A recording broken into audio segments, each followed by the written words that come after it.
एक छोटा सा गांव जहां सुबह सूरज की पहली किरण खेतों पर पड़ती थी, जहां मिट्टी की खुशबू लोगों की जिंदगी में घुली हुई थी और जहां हर किसान अपनी मेहनत से सपनों को सींचता था।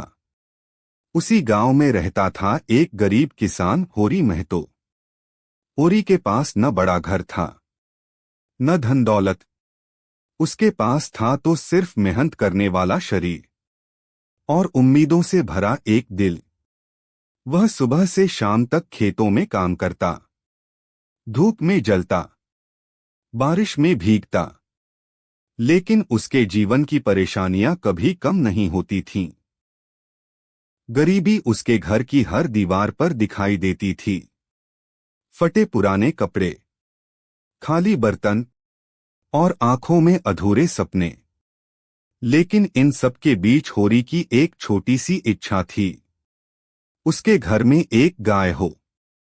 उसके लिए गाय सिर्फ एक जानवर नहीं थी, वह सम्मान थी, सुख था और एक बेहतर जीवन की उम्मीद थी।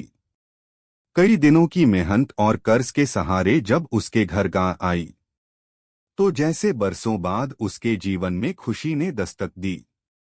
घर का आंगन खुशियों से भर गया।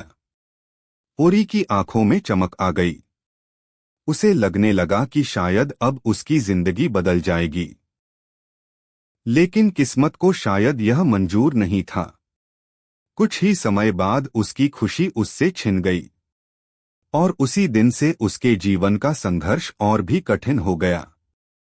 कर्ज बढ़ता गया, समाज के ताने बढ़ते गए और होरी की कमर जिम्मेदारियों के बोझ तले झुकती चली गई।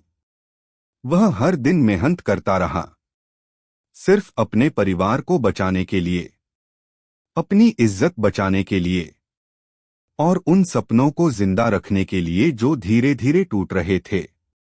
समय के साथ उसका शरीर कमजोर पड़ने लगा, चेहरे की मुस्कान गायब हो गई, लेकिन उसने हार मानना कभी नहीं सीखा। उसकी पूरी जिंदगी संघर्ष में बीत गई। एक ऐसा संघर्ष जहां इंसान मेहनत तो बहुत करता है, लेकिन बदले में उसे सिर्फ दर्द मिलता है।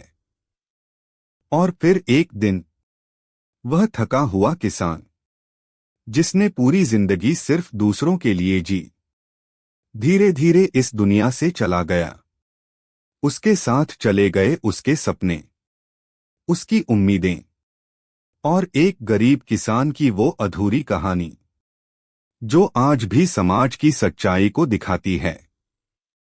धीरे धीरे संगीत भावुक होकर खत्म होता है।